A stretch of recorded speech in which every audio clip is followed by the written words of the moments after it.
হে everyone, কেমন আছো? আজকে সকালটা শুরু হলো ওই কালকে লাগানো গাছগুলো দিয়ে।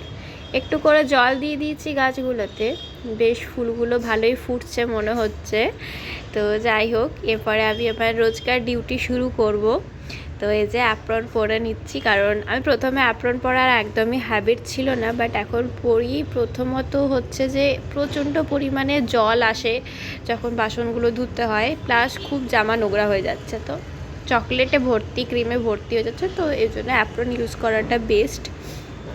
তো আমার আজকে কিছু হাফ পাউন্ডের কেকের অর্ডার ছিল, তার সাথে মাফিনস ছিল এবং বেন্টো কেক তো ছিলই। তো যতটা সম্ভব হয়েছে আমি ক্যামেরাবন্দি করেছি।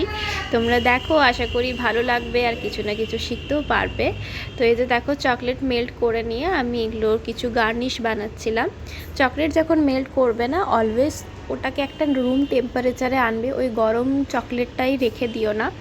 কারণ গরম চকলেটটা দিলে তোমার কিছুতেই ওটা ভালোভাবে সেট হবে না, প্লাস যেটা চকলেটে গ্লেজ সেটা কিন্তু আসবে না। তাই প্রথমে ওটাকে একটু রুম টেম্পারেচারে এনে একটু নাড়িয়ে রুম টেম্পারেচার করে তারপরে সেটা ইউজ করবে। আচ্ছা, এই যে আমি এটা বানাচ্ছি ওএইচপি সিটে, আমি কিছু গার্নিশিং বানাচ্ছিলাম, কারণ এগুলো বেকরি স্টাইলের হবে। তো সেক্ষেত্রে এই গার্নিশিংগুলো দেখতে খুবই সুন্দর লাগে। আচ্ছা, তোমাদের মধ্যে কিন্তু এই প্রশ্নটা আজকাল খুব জাগছে যে যেটা তুমি কেকটা দিচ্ছ, হাফ পাউন্ডের কেকটা কিন্তু কাউন্টারের কেকের থেকে ছোট লাগছে।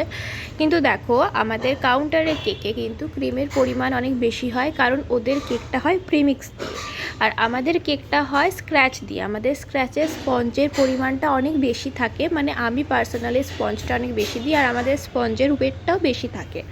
তোমরা চাইলে ওয়েট মেজার করে দেখতে পারো, আমাদের কেকটা 250 গ্রামের থেকে অনেকটাই বেশি হয়, প্রায় 300-350 গ্রামে চলে যায়। কিন্তু বাট তোমাদের দেখে, হ্যাঁ স্বাভাবিক, ওটা দেখে লাগা উচিত যাদের ওটা লাগছে, কিন্তু এইটা দোকানের কেক, তো কাউন্টারের কেকের জন্য আমাদেরকে একটু বেশি করে ক্রিম দিতে হয়। যদিও বা আমি প্রথমে বেশি ক্রিম দিতাম না, বাট ওরাই আমাকে মেনশন করে দিয়েছে যে প্লিজ একটু বেশি করে ক্রিম দেবেন, কারণ আমাদের বাকি কেকের সাথে সেটাকে কম্পেয়ার করতে হয়। তো সেই জন্য, মানে অন্যান্য দোকানের সাথে আমাদেরকে কম্পেয়ার করতে হয়, তো আমরা পারবো না ওইভাবে সেল করতে। তো সেই জন্যই আমি ওনাদের রিকোয়ারমেন্টে আমি বেশি করে ক্রিম দিই। আমি আমার পার্সোনাল কেকে সত্যি বলতে গেলে খুব বেশি ক্রিম দিই না। কাস্টমারও আমার প্রতিটা জানে যে আমি খুবই কম ক্রিম দিই, এবং আমার কাস্টমার যারা আজ পর্যন্ত আছে তাদেরও মনে এটাই হয় যে কম ক্রিম দেওয়াটাই বেটার। আর অনেকে মেনশন করে যে একটু ক্রিমটা বেশি দেবেন, সেক্ষেত্রে আমিই বলি যে ক্রিম বেশি দিলে খেতে কিন্তু ভালো লাগে না, বাট তাও তাদের মানে তাদের রিকোয়ারমেন্ট ওয়াইজ আমি কেকের কাজ করি। তো যাই হোক, এটা এই যে দেখো, আমি বাইরে কিছু চকো চিপস দিয়েছি বর্ডারে, আর এই যে কিছু ওপর থেকে গার্নিশিং দিয়েছি। আর অলওয়েজ আমি চেষ্টা করি বেকরি কেকে এরকম একটা মোটা কোনো মানে কোনো একটা আউটলাইন দিতে, তাহলে কেকটা কিন্তু দেখতে একটু বড় লাগে সাইজে। আর এই কেকটা আমি ডেলিভারি দিতে গিয়ে উল্টে দিয়েছিলাম, মানে টোটোতে নিয়ে যাচ্ছি, আর টোটোতে এত ঝাঁকুনি হয় যে এই কেকটা আমি জানি না, পুরো এক সাইডটা পড়ে গেছিলো। তো যাই হোক, এটা আমি নিয়ে এসেছি, এটাকে আবার আমাকে প্রথম থেকে ক্রিম তুলে আবার এটা আমাকে বানাতে হয়েছে, সেটা আমার এই ভিডিওতে নেই।